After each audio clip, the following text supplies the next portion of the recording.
नमस्कार मित्रांनो, स्वागत आहे तुमचं जॉब गुरु या आपल्या यूट्यूब चॅनलवर.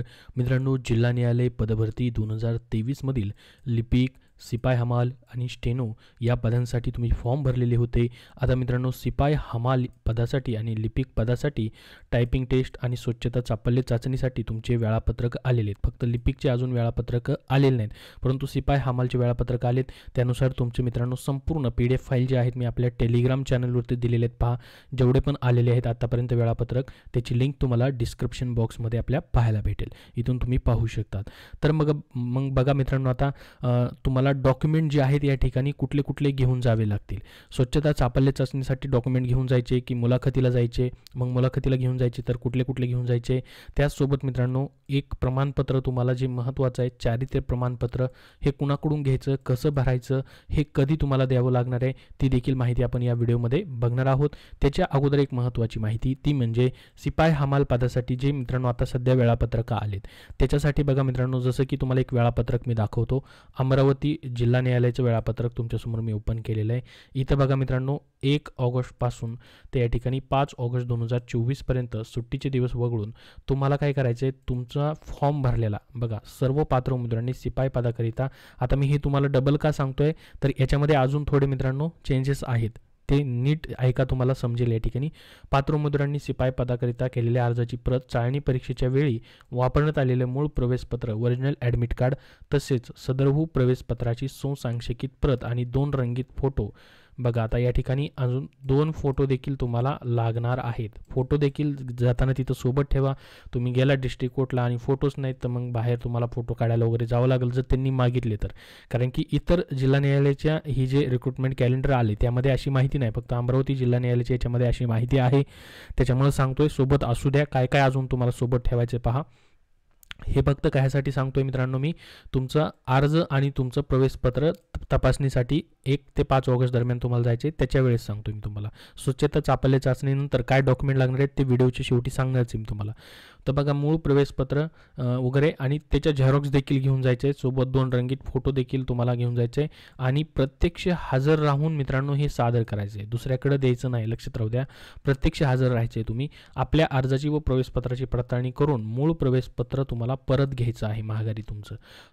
तसेच सोबत मूळ आधार कार्ड आणि त्यांची सुसंक्षेपित प्रतसुद्धा सादर करावी. बघा, तुमचं ओरिजिनल आधार कार्ड देखील तुम्ही घेऊन जावा आणि त्याची झेरॉक्स देखील तिथं तुम्हाला द्यायची आहे. तर 2 फोटो अजून एक्स्ट्रा काय बघा, 2 फोटो आधार कार्ड देखील सोबत राहू द्या आणि सर्वांच्या झेरॉक्स तुम्हाला काढायचे अर्जाचे आणि हॉल तिकीटचे देखील. तर हे 1 ते 5 ऑगस्ट दरम्यान हे पहिलं काम करायचं आहे. त्यानंतर मग तुमचे 10 तारखेपासून तुमची काय होते, स्वच्छता आणि चापल्य चाचणी चालू होती. जसं हे अमरावतीचं आहे, पुण्याचं आहे, अहमदनगरचं आहे, असं प्रत्येक जिल्ह्याचं, प्रत्येक डिस्ट्रिक्ट कोडचं वेगवेगळं वेळापत्रक आलेलं आहे.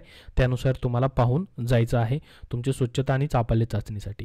त्याचा निकाल लगेच मित्रांनो 11/8/2024ला लागणार आहे आणि लगेच मग 13/8/2024ला तुमची इंटरव्ह्यू आहे. काही ठिकाणी 14ला आहे, काही ठिकाणी 13ला आहे, काही ठिकाणी 12ला देखील आहे. तर त्यानुसार तुम्हाला तुमचं वेळापत्रक बघायचं आहे. तर बघा मग मित्रांनो, आता 13 ऑगस्टला तुमची इंटरव्ह्यू आहे समजा, उदाहरणार्थ आपण बघूयात.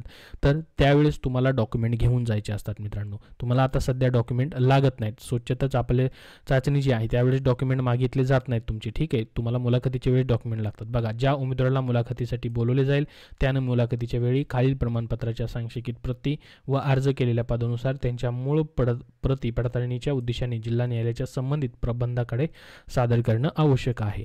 मग काय काय डॉक्युमेंट लागतील बघा. आता जन्मतारखेचा दाखला किंवा पुरावा, शाळा सोडल्याचा किंवा जन्म दाखला किंवा माध्यमिक शाळा प्रमाणपत्र, तुमची डेट ज्याच्यावरती आहे, तुमचा जन्म ह्या तारखेला झाला आहे म्हणून त्याचा पुरावा, हे पहिलं सर्टिफिकेट तुम्हाला लागेल.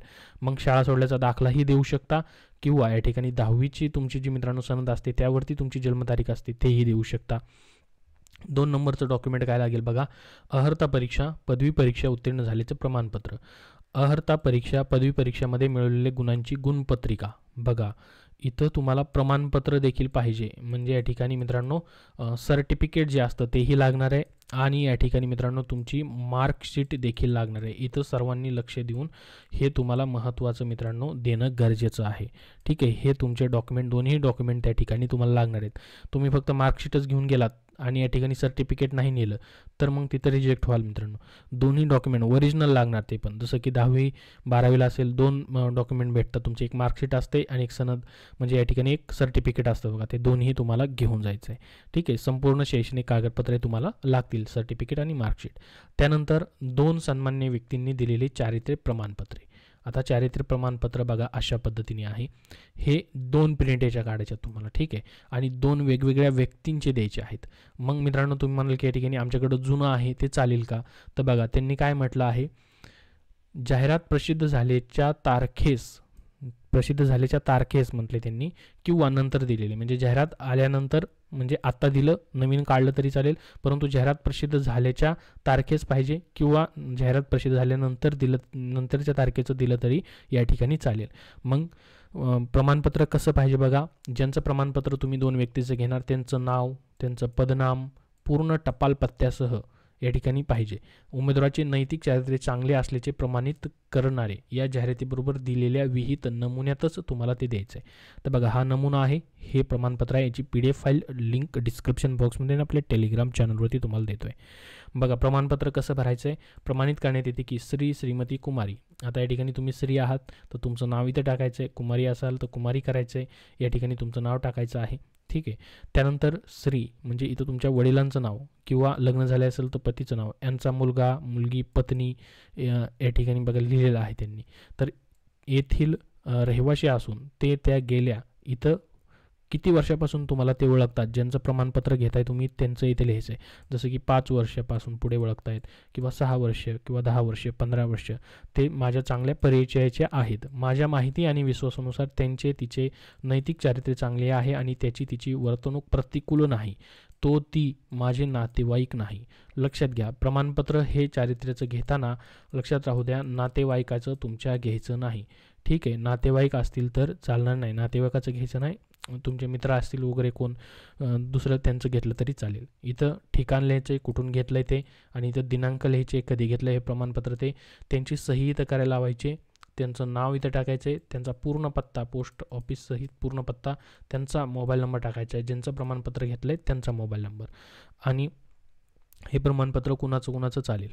आता बघा सन्माननीय व्यक्ती, आपल्याला माहीत असेल समाजामध्ये सन्माननीय व्यक्ती कोण कोण आहेत, जसे की शाळेचे हेड मास्तर असतील, सरपंच असतील, ग्रामसेवक असतील, तलाठी असतील, त्यानंतर शहरामध्ये नगरसेवक असतील, आमदार असतील, खासदार असतील, त्याचसोबत मित्रांनो एखादे क्लास 1 अधिकारी असतील कोण, किंवा या ठिकाणी शहरामध्ये देखील तलाठी ऑफिस असेल तर तलाठी असतील, किंवा ग्रामसेवक असतील, किंवा कुठलेही एखादे मोठे अधिकारी आहेत तेही चालेल मित्रांनो. त्यांचं प्रमाणपत्र तुम्ही घेऊ शकतात. पोस्ट ऑफिसमधले पोस्ट मास्टर असतील त्यांचंही घेऊ शकता. असे सन्माननीय व्यक्ती जे आहेत त्यांचं या ठिकाणी तुम्हाला घ्यायचं आहे, आणि ते तुम्हाला ओळखणारे पाहिजेत, हेही लक्षात राहू द्या. तर अशा पद्धतीने हे प्रमाणपत्र लागणार आहे. हे मित्रांनो तुमचं जवळपास या ठिकाणी 5वं डॉक्युमेंट आहे पहा, 4थं डॉक्युमेंट आहे हे तुमचं. हे एक डॉक्युमेंट तुम्हाला मुलाखतीच्या वेळेस घेऊन जायचं आहे. ठीक आहे, हे दोघं जणांचं लागणार आहे, एक जणाचं नाही मित्रांनो, 2 सन्मान्य व्यक्तींचं. त्यानंतर बघा पुढचं 5वं डॉक्युमेंट आहे, पात्रतेच्या निकषेत नमूद केलेल्या विद्यापीठ संस्थेने जारी केलेले संगणक संचालनातील विहित ज्ञानाविषयीचे प्रमाणपत्र. आता संगणकाचं प्रमाणपत्र ज्या पोस्टसाठी मागितलं आहे त्यांच्यासाठी. त्यानंतर पुढचं डॉक्युमेंट पहा, पात्रता निकषात नमूद केल्याप्रमाणे शासकीय परीक्षा ब्युरो, महाराष्ट्र राज्य किंवा शासकीय मंडळ किंवा ITIने जारी केलेलं इंग्रजी मराठी शॉर्ट हँड टायपिंगमधले आवश्यक गतीचे प्रमाणपत्र. ज्यांना या ठिकाणी टायपिंग गरजेची होती लिपिक पदासाठी त्यांच्यासाठी आहे, किंवा स्टेनोसाठी. त्यानंतर बघा शासनाने विहित केलेल्या प्राधिकरणाने निर्मित केलेला जातीचा दाखला जिथे लागू असेल तिथे. तुम्ही जर कॅटेगरीमधून अर्ज केलेला आहे तर कास्ट सर्टिफिकेट घेऊन जायचं आहे. त्याचसोबत तुम्ही जर केंद्र सरकारच्या किंवा राज्य सरकारच्या कुठे विभागामध्ये सेवेत असाल तर ना हरकत प्रमाणपत्र घेऊन जायचं आहे. अनुभव प्रमाणपत्रे असल्यास, तुम्ही अनुभव टाकलेला असल्यास ते प्रमाणपत्र. विहित महिला उमेदवाराच्या बाबतीत जर तिने लग्नानंतर आपले नाव बदललेले असेल तर तिचे नाव बदलण्यासंदर्भातील कागदपत्रे, जसे की शासकीय राजपत्र, सक्षम प्राधिकाऱ्याने जारी केलेले विवाह नोंदणीची प्रत इत्यादी. बघा तुमचं लग्न झालेलं आहे आणि लग्नानंतर तुम्ही पतीचं नाव लावलं आहे आधार कार्डवरती वगैरे, आणि शाळेच्या डॉक्युमेंटवरती नाही लावलेलं तर आधार कार्डचं देखील तुमचं चेक केलं जाणार आहे. त्यासाठी तुम्हाला मॅरेज सर्टिफिकेट लागणार आहे. जर पूर्णपणे या ठिकाणी तुमच्या डॉक्युमेंटवरती सर्वीकडेच वडिलांचंच नाव आहे तर मग या ठिकाणी राजपत्र किंवा मॅरेज सर्टिफिकेटची गरज लागणार नाही. त्यासोबत अजून लास्टला म्हटलं त्यांनी इतर कोणतेही कागदपत्र जर जिल्हा न्यायालय आस्थापनेने मागितली असतील तर ती तुम्हाला द्यावी लागणार आहेत. तर अशा पद्धतीने हे सर्व डॉक्युमेंट तुम्हाला कधी लागणार आहेत, मुलाखतीला तुम्ही पात्र झाल्यास मुलाखतीला सकाळी तुम्ही जायचं आहे.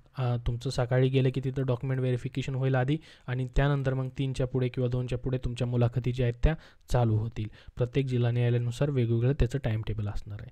आता याबद्दल अजून काय प्रश्न असतील तर नक्की विचारा. ही संपूर्ण माहिती दिली आहे तुम्हाला. या व्यतिरिक्त अजून प्रश्न असतील तर विचारू शकता. हा व्हिडिओ नक्की लाईक करा व शेअर करा आणि पुढील सर्व अपडेट पाहण्यासाठी चॅनल सबस्क्राईब करून ठेवा. धन्यवाद.